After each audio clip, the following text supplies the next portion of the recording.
gente, estamos com mais um episódio do nosso Sempre Pode. Eu sou Laura Viterbo, cirurgiã plástica, e nosso episódio de hoje é Sempre Pode Ter Mais Saúde Íntima. Meu nome é Jéssica, sou dermatologista e a gente está com uma convidada super especial, a doutora Paula Mota, que é ginecologista obstetra, especialista em reprodução assistida e que se graduou na Universidade Federal de Viçosa e tem residência médica aqui pelo Hospital das Clínicas da UFMG. Seja muito bem-vinda, Paula. É um prazer Obrigada, ter você aqui conosco. Obrigada a vocês pelo convite. Muito bom. E a gente quis trazer uma ginecologista aqui porque nós lidamos o tempo todo com a saúde da mulher. Então, às vezes, a mulher ela vai no ginecologista e na dermatologista, ou se por acaso vai fazer uma cirurgia e vai na cirurgia plástica, mas às vezes não tem um outro médico clínico para acompanhar essa mulher. A saúde da mulher é nossa responsabilidade. Sim, então, Queria que você contasse pra gente como é que é isso no consultório. Então, assim, eu vejo, olhando para trás, quando eu comecei a ir no ginecologista, que eu tive uma ligação muito legal com a minha ginecologista, sabe? Assim, eu tinha liberdade de perguntar as coisas. E, assim, eu acho que isso é essencial, porque a gente fala de coisas tão íntimas, né, com o ginecologista, que eu brinco que tem que dar match mesmo, sabe? Porque você fala da sua saúde íntima, né, da sua saúde sexual, de libido, orgasmo, você fala de coisas, assim, que às vezes você não conta pra ninguém. Você precisa de liberdade, né? Então não existe você chegar num estranho e começar a falar da sua relação sexual. Então, eu acho que é isso, assim, você tem que ter uma ligação, um match mesmo com o paciente, porque, assim, todo ano a paciente vai no ginecologista, né? Então, acaba que vira mesmo uma relação, assim, mais é uma referência. Legal, uma referência, fica como um médico referência da paciente, né? Para mim também, como dermato, acontece muito isso, né? A paciente, quero começar a cuidar da minha pele. Às vezes tem outros problemas de saúde que acabam sendo abordados e a gente dá um direcionamento, um encaminhamento para outro colega, né? Então, a gente faz um pouco dessa coordenação do cuidado do paciente, né? Principalmente da saúde da mulher. E na minha parte, a dermatologia, a gente tem uma interface muito bacana com vocês da ginecologia, né? Acaba que muitos problemas que se expressam na pele, como acne e também queda de cabelo, podem ter a ver com disfunções sistêmicas, disfunções hormonais, né? E conta pra gente, assim, em relação a questão dos métodos contraceptivos, né? Recentemente a gente teve um relato de uma artista que colocou o chip da beleza e teve muita acne, ela ficou super, assim, frustrada com isso. E a gente queria saber, assim, a sua opinião como profissional ginecologista em relação ao tão falado chip da beleza.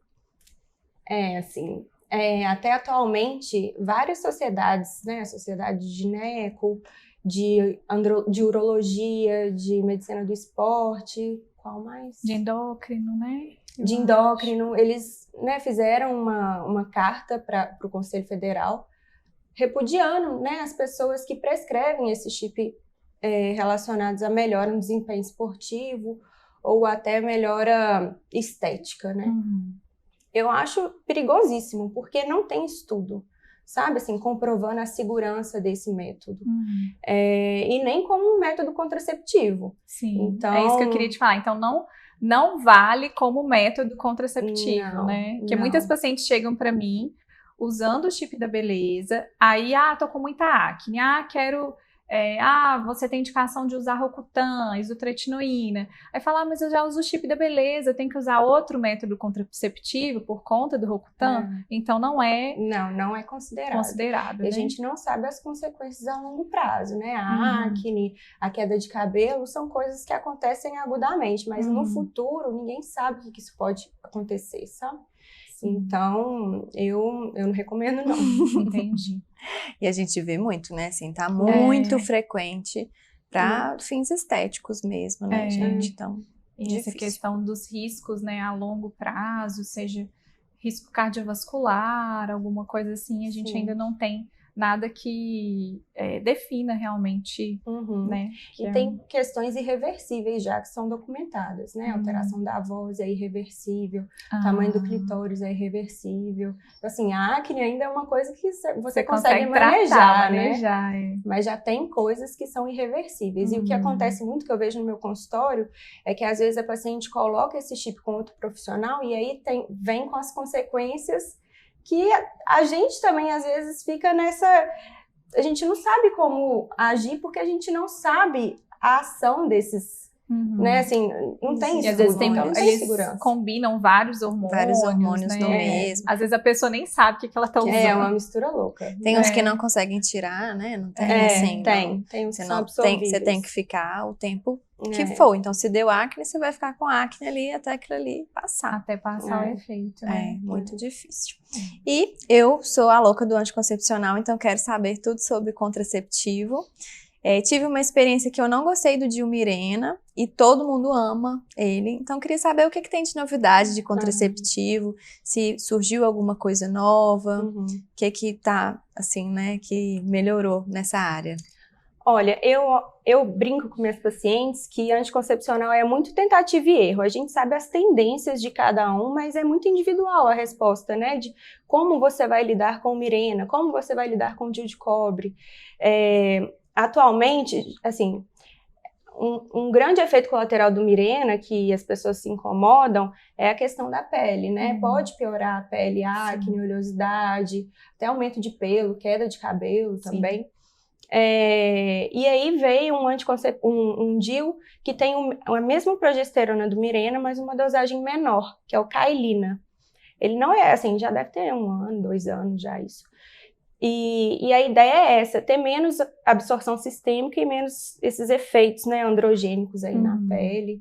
Então, essa é uma novidade. Tem uma novidade também que eles lançaram há um tempo também um anticoncepcional oral só de progesterona. Então, assim, a gente sabe que tem muitas pacientes que não podem usar anticoncepcional com estrogênio, né? Risco de trombose, enxaqueca e tudo mais. E aí, a gente tinha uma pílula só de progesterona e ela tinha uma ação muito androgênica, que é o desogestrel. E aí, lançaram uma pílula agora só de progesterona, que é a drospirenona, que tem uma ação antiandrogênica. Então, uma grande proposta foi essa, assim, não ter tanta interferência na pele. Mas aí é só drospirenona? É só de progesterona. Gente, interessei. Bacana. Achei bacana também, tá? E eles voltaram, assim, né? O tempo que a gente estudava na faculdade tinha o diafragma, né? A gente nunca mais ouviu falar do diafragma, agora eles estão voltando com o diafragma. Gente, eu perguntei outro dia do diafragma e me falaram que ele tava ainda, que não era, né? Que a gente aprendeu assim, diafragma. Mas agora uma coisa que nem usada, né? Eles voltaram, assim, meio que com o diafragma, mas eu ainda não tenho prescrito muito, não. E aquela questão de DIU de cobre e prata, realmente tem diferença? Então, um efeito que o DIU de cobre pode causar é o aumento do fluxo e da dismenorreia, né, da cólica menstrual. E a ideia da prata junto com o cobre é diminuir justamente, né, assim, esse efeito de aumento de cólica e de fluxo. Mas não tem uma comprovação científica falando que a prata melhora, com certeza. O insertor também é mais fininho do de cobre com prata, então a ideia de dor também na inserção é menor. Legal. Mas isso são tentativas, né? Entendi. Eu já tive uma experiência com o Implanon, que é o implante, que é só progesterona, né? E fiquei 3 anos com o Implanon, que é o tempo que ele dura mesmo. Eu achei que eu fiquei um pouco mais inchada, assim, mas foi bem tolerável. Agora eu tô com o Dilmirena e eu gosto bastante, assim, tô bem adaptada. E eu acho que é muito isso que você falou mesmo, vai de cada um, né? A gente vai testando, vendo se dá certo, se não dá. E tem muita paciente que chega super adaptada ao método, assim, e fala, não, quero trocar pelo DIU, quero trocar pelo Implanon. Aí eu falo das tendências de cada método, mas, né, o como vai ser para ela é só tentando mesmo, não tem jeito. E da história da pessoa, né? Eu tenho uma história de ter muita cólica, ou de ter muito sangramento, então tem um risco maior, Exatamente, a gente sabe as tendências de cada um, mas o efeito para aquela pessoa mesmo, se o DIU de cobre vai aumentar realmente a cólica e o fluxo, é só tentando mesmo, não tem jeito. E eu quero saber dos medos destravados aí pelas redes sociais. Por exemplo, gravidez com DIU, que a gente vê neném aí com DIU na mão. Aquela foto famosa. Aquela foto, né? Que... Mas eu brinco, como é que vai ter uma gravidez com o neném segurando uma pílula, né? Segurando um injetável, por exemplo.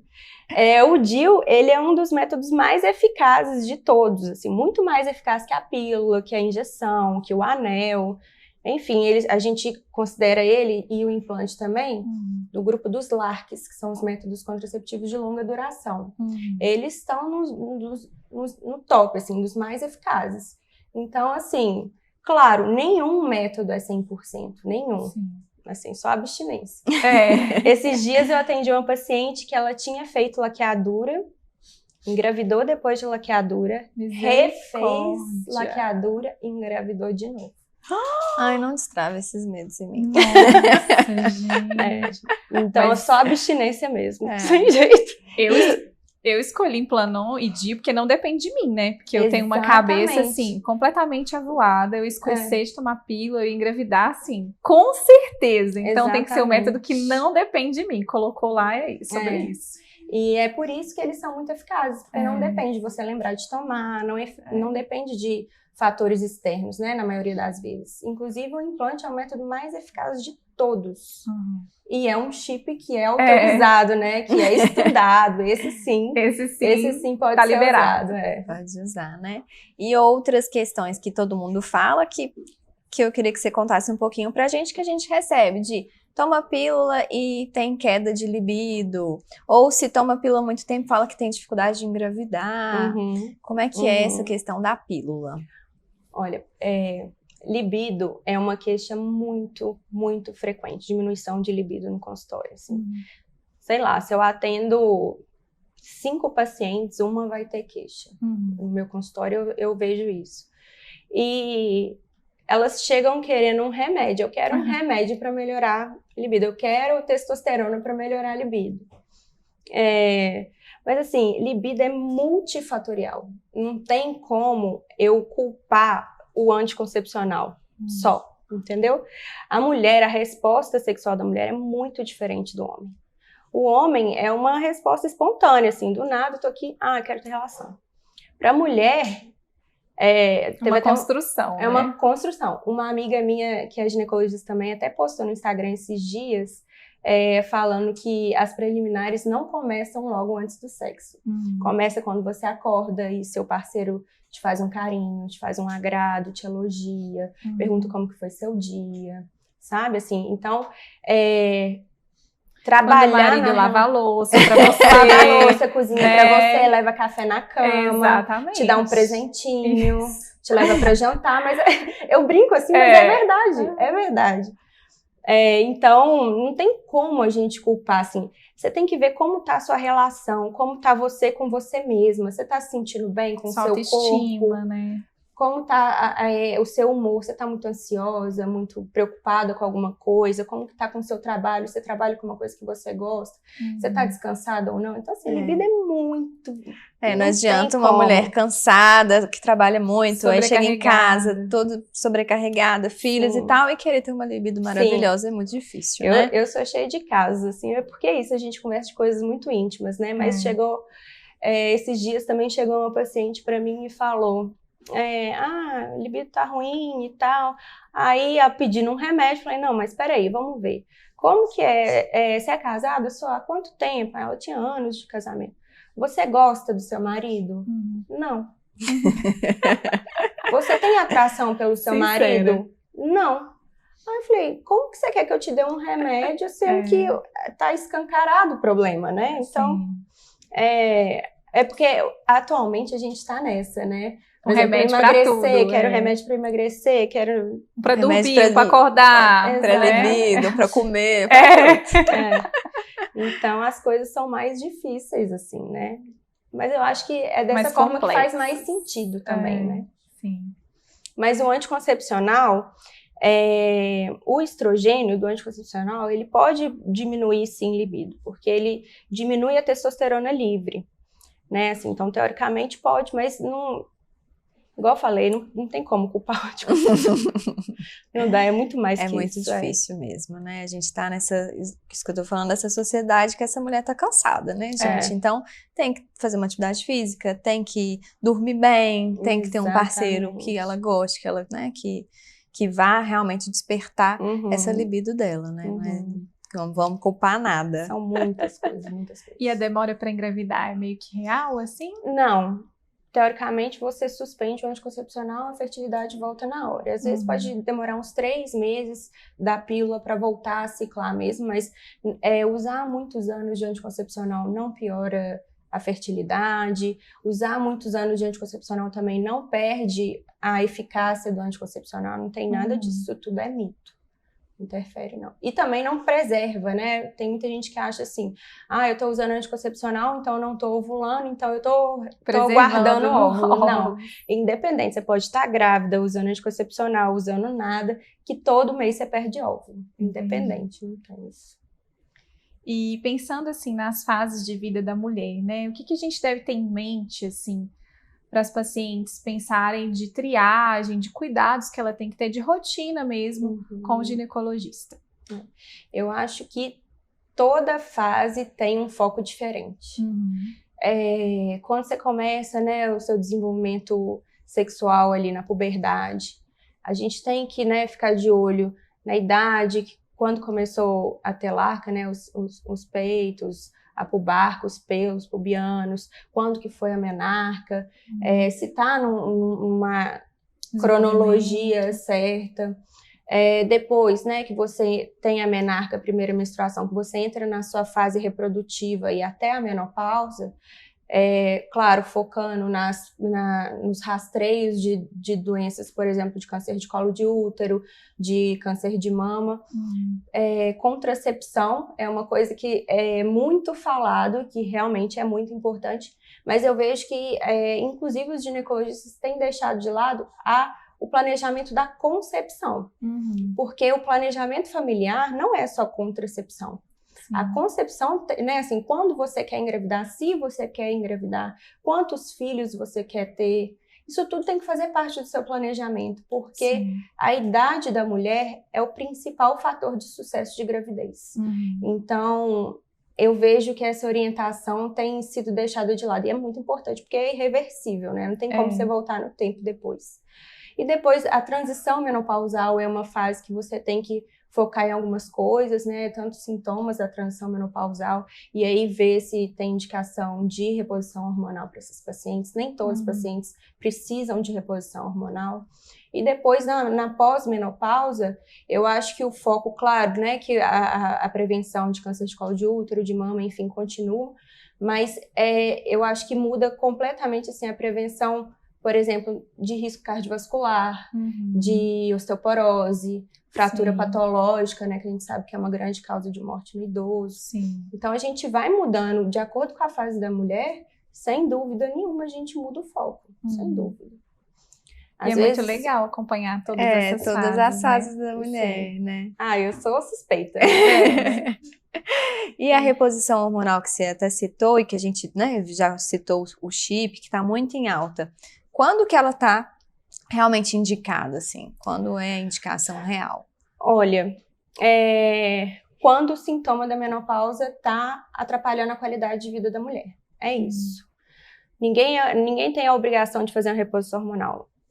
Só em um caso, assim, que é muito, muito importante, os pacientes que entram na menopausa antes da hora.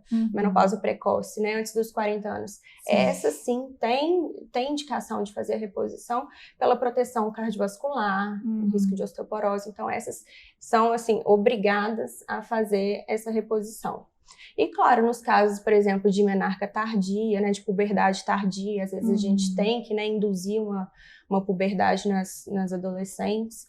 Mas a indicação de reposição hormonal na menopausa é só para melhorar a qualidade de vida da mulher, né? Então, melhorar a lubrificação, melhorar a libido, diminuir fogacho, diminuir irritabilidade, insônia, enfim, são essas mais questões, né? E uma coisa assim, pensando, né, na sua especialização em reprodução assistida, eu tô numa fase que eu tô namorando a ideia de engravidar, né? Uhum. E eu tenho convivido com muitas amigas que estão nessa fase também, que estão tentando. E a impressão que eu tenho é que tá meio que muito... As pessoas estão com muita dificuldade de engravidar. Não sei se tem estudo, alguma coisa assim que relacione hábito de vida, alguma coisa, ou se a gente está só diagnosticando mais isso. Não, total. Enfim, não sei, sabe? Qual que é a sua impressão? Eu acho assim, a primeira coisa... Inclusive a OMS lançou uma nota, foi mês passado, abril, falando que a infertilidade no mundo aumentou. Antigamente, a gente considerava que 15% das pessoas teriam dificuldades de engravidar. Sim. Hoje em dia, aumentou para 17,5%. E assim, a minha visão disso é que, sem dúvida, a idade da mulher é um grande fator, porque a gente mudou o nosso foco, nós mulheres. Antes, a gente... Né, a nossa prioridade era ser uma mãe e uma esposa, dona de casa. Hoje em dia, a gente quer entrar no mercado de trabalho, a gente quer crescer profissionalmente, a gente quer, por exemplo, viajar, a gente quer arrumar um parceiro legal, porque antigamente a mulher tinha a pressão de que tinha que casar nova, ter filho e tal, porque senão ela não ia, né, ser uma pessoa dela.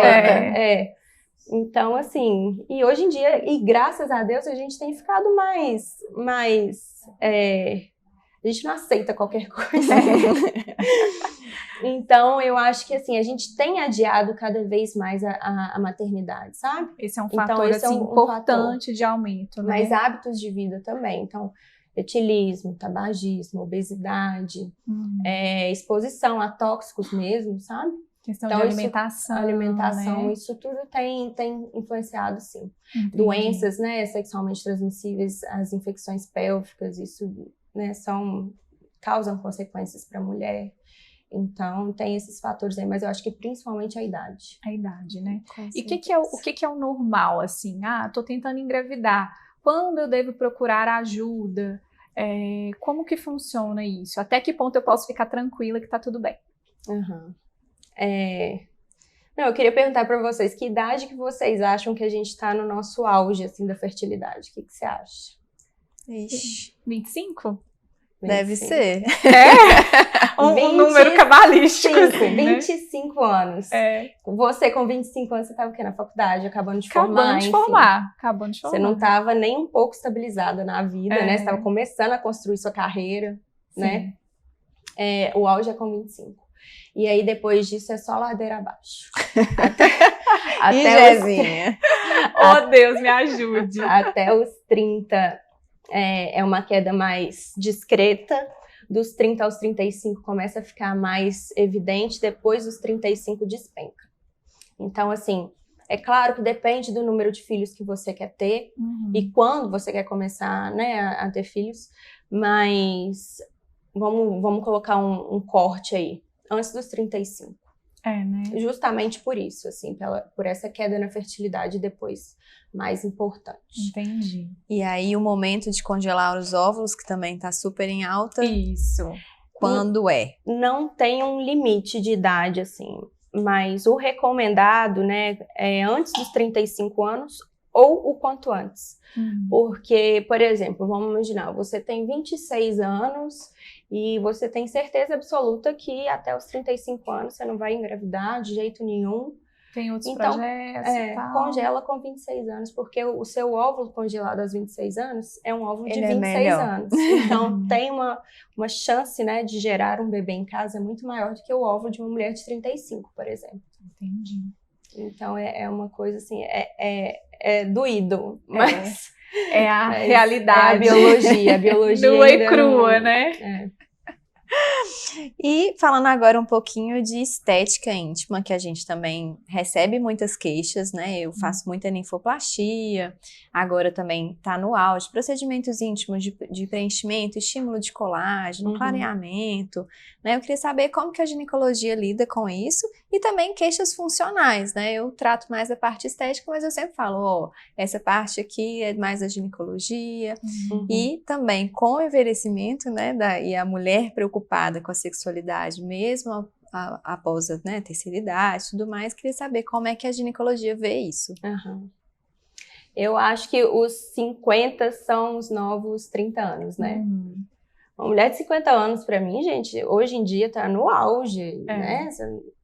Você não pode condenar essa mulher pra, não, tá acabando a vida, acabando a vida sexual. A expectativa de vida aumentou, mas a nossa percepção, né, sobre idade. Nós, exatamente, eu acho que mudou completamente. Então, e da mesma forma, a biologia ainda não acompanha, né? Claro que a reposição hormonal, por exemplo, ajuda muito, né, nos sintomas da menopausa que são relacionados a disfunções sexuais, por exemplo. Mas eu acho isso essencial, assim. Eu sou cheia de casos, né, gente? Outro caso. Conte. Quando eu estava na faculdade, na residência, a gente estava na cirurgia, era uma paciente que tinha um prolapso, e ela tinha muitas prolapso genital, e ela tinha muitas comorbidades e tal, e aí a cirurgia que ela teria que fazer seria uma cirurgia muito complexa, muito demorada para corrigir esse prolapso. E aí ela tinha 83 anos e a gente considerou, pelas comorbidades e o tempo da cirurgia, fazer a colpoclase, né, que é fechar a vagina. Ela tinha falado que não tinha vida sexual ativa e tudo mais. A gente considerou essa possibilidade pelo risco da cirurgia mesmo para aquela mulher. E aí acabou que depois, na hora da cirurgia, a gente viu que era um prolapso mais simples e tal. E aí a gente acabou que foi uma correção mais simples. Mas aí eu fui visitar essa paciente no dia seguinte, e aí a primeira pergunta que ela me fez: quando que eu posso ter relação? Nossa! Então, assim, a gente não pode, assim, considerar... Não pode, idade não é mais... E é isso, e que bom, né? Que bom, e que bom que as mulheres têm... Se mantêm ativas, né, intelectualmente, sexualmente, tem que se sentir bem com a sua imagem, né, assim, a gente cuida do rosto, e a gente quer cuidar da parte íntima também, né? Isso faz com que a mulher também fique mais segura, né, fique mais tranquila na hora de realmente se despir, numa hora que é tão, às vezes, difícil, né, ali, vergonha, então a gente também tem procedimentos, né, para essa região, para a mulher se sentir íntima tá mais, em alta, mais tá segura. A gente tem feito bastante e às vezes é um tabu, às vezes a paciente tem vergonha de perguntar. Então, às vezes, quando eu falo alguma coisa no Instagram, às vezes fala assim, você postou um negócio e tal, assim, muito tímida, né? E tem muita gente que ainda não sabe, acredita? Não sabe que existe, né? Então, a gente tem que realmente quebrar esse tabu da mulher se cuidar, né? E se sentir bem em qualquer momento da vida dela. Exatamente. Com certeza. E agora, para a gente finalizar nosso papo aqui sobre saúde da mulher, né, que a gente tocou em vários assuntos de várias fases de vida, a gente queria que você deixasse um recado mesmo, incentivando as mulheres a buscarem mais a sua saúde íntima e se cuidarem mais de forma geral. O rastreio, né, sem dúvida, é muito importante, principalmente câncer de colo de útero e câncer de mama. Mas não só isso, assim, o ginecologista, ele tem a obrigação de te ver todo ano. E vice-versa, você tem que ir no ginecologista todo ano. Porque não só os exames, né, o preventivo, a mamografia, enfim, a gente precisa ver sua história, a gente precisa ver se tem algum fator que, né, acende algum alerta pra gente. Então, realmente, a saúde da mulher é, no mínimo, uma vez ao ano, né? E se amem. Com certeza, né? E como a gente falou, às vezes é a porta de entrada. Então, vá no seu ginecologista, que às vezes ele vai ver, tanto no gineco, na dermato, com o médico que você tiver, né? Porque ele conta a sua história, às vezes vai achar uma outra coisa para você se cuidar mesmo, né? A gente tem que se cuidar, né, gente? Se cuidar sempre, gente. Muito obrigada, Paula. Amamos o bate-papo, aprendi muito aqui, né? Já vou assim, né? Super consulta, né? Querendo engravidar. Bom que somos vizinhas, né? Que Deus me ajude, que dê tudo certo, né, gente? Paula, muito obrigada pela sua presença. Obrigada a espero ter você convite. sempre aqui com a gente. Com certeza. Obrigada, Obrigada.